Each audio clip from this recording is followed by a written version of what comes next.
Hello everyone and welcome. My name is Jamie. I am not a doctor and this video is not to be taken as medical advice. It is simply my personal cancer journey.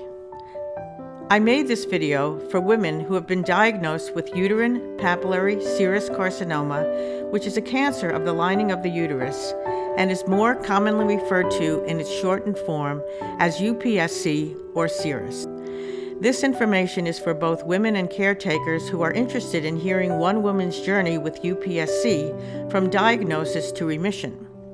UPSC is a very aggressive subtype of uterine cancer, and sometimes that journey can be very difficult to endure and makes one feel they do not have the strength or desire to continue with treatments, while others will forge ahead with any option presented to them. Each person is different, and that choice is a personal one, and neither is right or wrong. Please be advised that some of you may find this video disturbing or discouraging, while others may find it enlightening. If you are the type of person who does not want to know what may lie ahead, then it might be best not to watch, as my journey was a rough one. Remember, everyone's treatment plan is different, and treatment for stage 3 and 4 is usually more aggressive than for stage 1 and 2. I was what is termed recurrent, which means I was diagnosed as stage 4, had treatment, and then the cancer returned. Cancer is much more difficult to treat once it has metastasized and recurred. In this video, I will simply tell my story without going into a lot of detail regarding the chemo and immunotherapy drugs or discussion on radiation therapy or clinical trials. That will be covered in a future video. For now, I will only mention the drugs that I received, and you can Google them for more information if you choose to do so. I was first diagnosed with UPSC in March of 2017 when I was 65 years old. I was able to find a lot of information about UPSC, but not many stories from women who were in active treatment, and that is why I decided to do this video. I will begin by saying that I was postmenopausal and started having vaginal bleeding, so I visited my OBGYN doctor, who recommended that we do a biopsy. When the results came in, I was told I had UPSC and would need to be seen by a gynecological oncologist. The OBGYN physician recommended one who said I needed to have a hysterectomy, which I did have, and it was a robotic total hysterectomy. I also chose to have a power port surgically implanted for ease of administration of IV drugs. When you have a port, there is no need to have an IV placed in your arm. The port makes the infusion process much easier, and you can Google what a port is to learn more. Once the hysterectomy results came in, I was told I was stage 3C.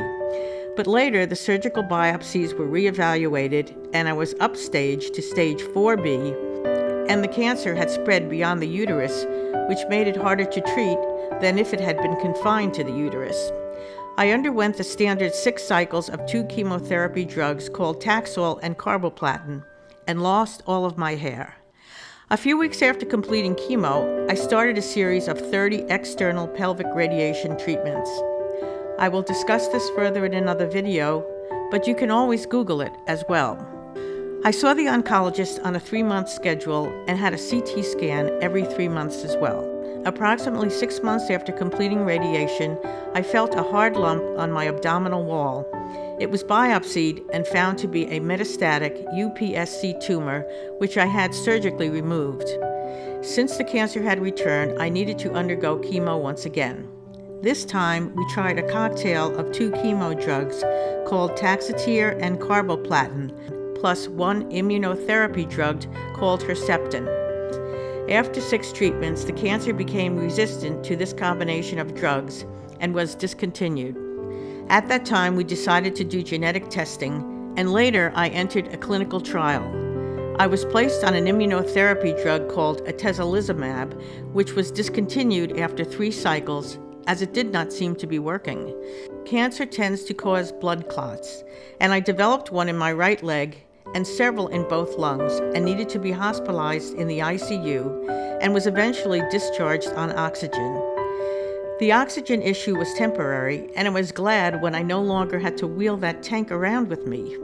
At that point, the oncologist suggested that I start chemotherapy once again with another drug called Doxil, along with a monoclonal antibody called Avastin.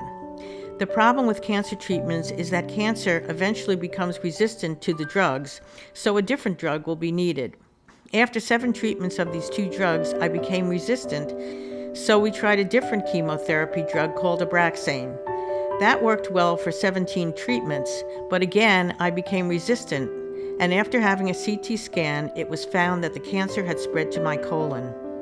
I had surgery to remove that section of my colon, and then I was started on an immunotherapy drug called Keytruda, which I am still receiving once a week every 3 weeks.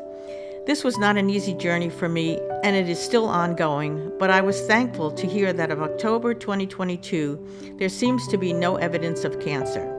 If you have any questions or suggestions for future videos, please leave them in the comments section below, and I will do my best to answer them for you. Thank you for listening, and I hope this video was helpful. If so, it would be greatly appreciated if you could hit the like button. If you are interested in listening to more videos like this one, please subscribe. That way you will receive a notification from me when a new video comes out. Love to all of you, take care, and I will be back soon.